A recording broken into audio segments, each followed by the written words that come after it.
अखबार निकलता है उत्तरी भारत में, दैनिक जागरण, बहुत मशहूर, सबसे ज्यादा पाठक हैं उसके। उसमें एक लेख छपा था, दंगे क्यों होते हैं। बल्लाज मधोक, जो बुजुर्ग लोग हैं उनको जानते होंगे बल्लाज मधोक को, उन्होंने एक लेख लिखा था और कुरान मजीद की कुछ आयतें दी थी। तो वो आयतें देखने के लिए कि क्या वास्तव में सही है कि नहीं, मैं इलाहाबाद में एक दुकान में गया और मौलाना फतेह मोहम्मद खान साहिब जालंधरी और मौलाना अब्दुल पारिक साहब की हिंदी का अनुवाद ले आया और उसमें हमने देखा तो वो कुरान मजीद की वो आयत वैसे ही मौजूद थी। तो मुझे लगा कि ये बात सही है और मैंने किताब लिखी, इस्लामिक आतंकवाद का इतिहास। बाला साहब ठाकरे को बहुत पसंद आई, उन्होंने उसका अंग्रेजी ट्रांसलेशन कराया, the history of Islamic terrorism के नाम से। बाद में एक सज्जन ने, अब मैं वहां आ रहा हूं कि मेरा सोच कैसे बदला। मुंबई के एक व्यापारी ने मुझसे कहा कि स्वामी जी, आप जो काम कर रहे हो उसमें फंड की जरूरत है, फंड आपको नहीं मिल रहे, आप ऐसा करिए, किताब इस्लाम पर लिखिए अमेरिका के लिए, कि वास्तव में इस्लाम से अमेरिका को खतरा है, तो आपको अच्छा खासा आपको वहां से रॉयल्टी मिलेगी, आपके सारे काम चल जाएंगे। लेकिन वो बड़ी किताब होनी चाहिए। उसको लिखने के लिए मैंने हजरत मोहम्मद सल्लल्लाहु अलैहि वसल्लम की जीवनी पढ़ी। जब जीवनी पढ़ी तो जो कुरान मजीद की आयतों को मैंने आतंकवाद से जोड़ा था कि इन आयतों की वजह से आतंकवादी बनते हैं, लेकिन जीवनी पढ़ने के बाद मुझे लगा कि ये आयतें आतंकवाद को रोकने के लिए हैं, आतंकवादियों को, सुभान अल्लाह, क्योंकि उनमें जो युद्ध का आदेश था वो आतंकवाद और आतंकवादियों के विरुद्ध था। तो मुझे लगा कि मुझसे बहुत बड़ी गलती हो गई, एक धर्माचार्य से ऐसी गलती नहीं होनी चाहिए। और वो गलती क्यों हुई? वो गलती का जिम्मेदार मैं नहीं था, उस गलती का जिम्मेदार अनुवाद करने वाला था, जिसने ये नहीं बताया कि आयत का मतलब कैसे समझें। किसी भी, हम यहाँ जो गैर मुस्लिम भाई होंगे उनको मैं बताऊं कि आयत का मतलब समझने के लिए जरूरी है कि आयत क्यों और किन परिस्थितियों में आई। ये जब जानेंगे तभी सही अर्थ मालूम होगा।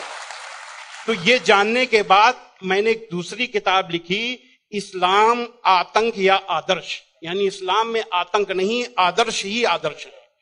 और इसका हम दूसरा उदाहरण और हम दे रहे हैं क्योंकि हमने एक दूसरी किताब भी लिखी है। एक बार मैं जा रहा था, अभी थोड़े दिन की बात है, तो एक सज्जन से मेरी बातचीत होने लगी। मैंने कहा इस्लाम में आतंकवाद है ही नहीं। तो उन्होंने क्या किया, अपने मोबाइल में दिखाया एक इंटरनेट से कि आज से 100 साल पहले ब्रिटिश पार्लियामेंट में एक भूतपूर्व जो प्रधानमंत्री विलियम ग्लैडस्टोन थे, उन्होंने कुरान मजीद को लहराते हुए उसके बारे में कुछ नेगेटिव चीजें कही थी। तो मुझे बिल्कुल अपनी बात याद आ गई कि जैसे मैंने गलत समझा वैसे विलियम ग्लैडस्टोन ने भी गलत समझा, और उसके जिम्मेदार वो नहीं, अनुवाद करने वाले थे, क्योंकि उन्होंने सही अनुवाद उसको सही ढंग से एक्सप्लेन क्यों नहीं किया। तो मुझे लगा कि अब इस पर भी एक किताब लिखने की जरूरत है। तो मैंने एक दूसरी किताब लिखी है, कुरान जीने की कला। वो अंग्रेजी हिंदी में है, वो छप चुकी है जामिया नगर में, जो जमात इस्लामी के मरकज से छपी है। अंग्रेजी में इस्लाम एन आर्ट ऑफ लिविंग के नाम से अंग्रेजी में भी छपेगी। अब इन सारी चीजों जो मैंने इस्लाम को देखा, कुरान को देखा, उसके हिसाब से मैं एक छोटे से निष्कर्ष पे पहुंचा कि इंसान में इंसानियत लाने के तरीके का नाम इस्लाम है। और ये जुमला नहीं है, ये जुमलेबाजी नहीं है कि मैं अपने तरफ से मैंने कोई एक मुहावरा कह दिया, जुमला फेंक दिया। ये बात दलील के साथ मैं बताऊंगा, और मैंने दलील के साथ देखा है। ये इंसानियत के दुश्मन है, काम, क्रोध, मद, लोभ, मोह, ये दुश्मन है। और कुरान मजीद में इन सब के लिए बहुत ही बड़ी बुराई बताया गया है और रोक लगाई गई है। पहले एक चीज हम काम को ले लेते हैं।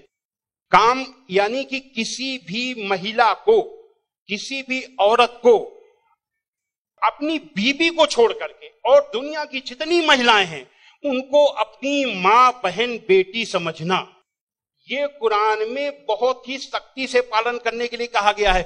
अभी तक आप लोगों ने देखा होगा कि जो गैर मुस्लिम भाई सुने कि किसी भी मर्द को देख करके औरत को अपनी निगाहें नीची कर लेना चाहिए। लेकिन कुरान का क्या हुक्म है? कुरान के सूरा 24 आयत नंबर 30 में है, ऐ मोहम्मद मोमिनों से कह दो कि वे अपनी गैर जो भी महिलाएं हैं जो उनको देख करके अपनी निगाहें नीची रखा करें और अपनी शर्मगाहों की हिफाजत करें। यानी जब सुभान अल्लाह, मर्द जब अपनी पत्नी के सिवा किसी को देखे तो आंख न मिलाए उससे, अपनी निगाहें नीची कर ले और मर्यादा में रहे। ये पुरुष के लिए ये बनाया गया नियम, और यही नियम औरत के लिए भी, दोनों के लिए वही नियम बनाए गए। ये नहीं कि केवल औरत के लिए। कहते हैं कि इस्लाम में औरत को दबाया जाता है, लेकिन मर्द के लिए कितना सख्ती से नियम बनाया गया। तो ये काम के लिए कितनी सख्ती की गई। क्रोध, गुस्सा के लिए सबसे पहले गुस्सा का तरीका इस्लाम में इतना आसान बताया गया कि देख करके मैं सबसे ज्यादा प्रभावित हुआ। कहा जाता है अगर गुस्सा अगर किसी का रुक जाए तो वो पूरा संत बन गया, साधु बन गया।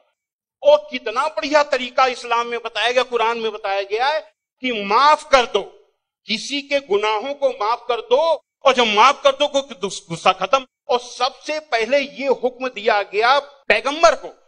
सूरा 7 आयत नंबर 199 में हुक्म आया कि ऐ मोहम्मद माफी का तरीका अपनाओ और भलाई का हुक्म देते रहो और अज्ञानियों से किनारा कर लो। सबसे पहला माफी का हुक्म अगर आया तो अपने पैगंबर के लिए आया। और ऐसे लोगों को क्या कहा गया?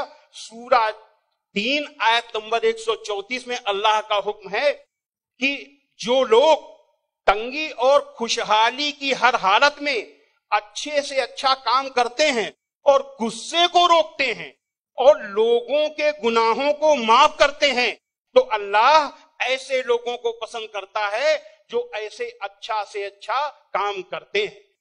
हजरत मोहम्मद सल्लल्लाहु अलैहि वसल्लम पर कुरान उतरने के बाद आपके दिल में उतर गई। दिल में उतरने के बाद आपके कर्मों में उतर गई। आपके एक एक कर्म कुरान में अल्लाह के हुक्म के अनुसार हुआ करते थे। आपने पहले खुद अपने आचरण में लिया, अपने अखलाक में लिया, तब दूसरों को बताया। फतेह मक्का के दिन वो अबू सुफियान जो आपके खिलाफ मक्का की एक एक लड़ाई में आपका के खिलाफ नेतृत्व करते थे, जब वो सामने पड़े फतेह मक्का के दिन, तो हजरत मोहम्मद सल्लल्लाहु अलैहि वसल्लम ने कहा कि आज अबू सुफियान को माफी, और जो अबू सुफियान के घर में दाखिल हो जाए उसे भी माफी। आज जो अपने घर के दरवाजे बंद कर ले उसे माफी, जो मस्जिद में चला जाए उसे भी माफी। अब आप सोचिए, जिस मक्का में कदम कदम पे आपका विरोध था, कदम कदम पे आपके रास्ते पे रोड़े अटकाए गए, और जो 10,000 लोगों की फौज के साथ आप जब पहुंचे तो किसकी हिम्मत थी कि सामने होता? सारे के सारे लोग छिप गए।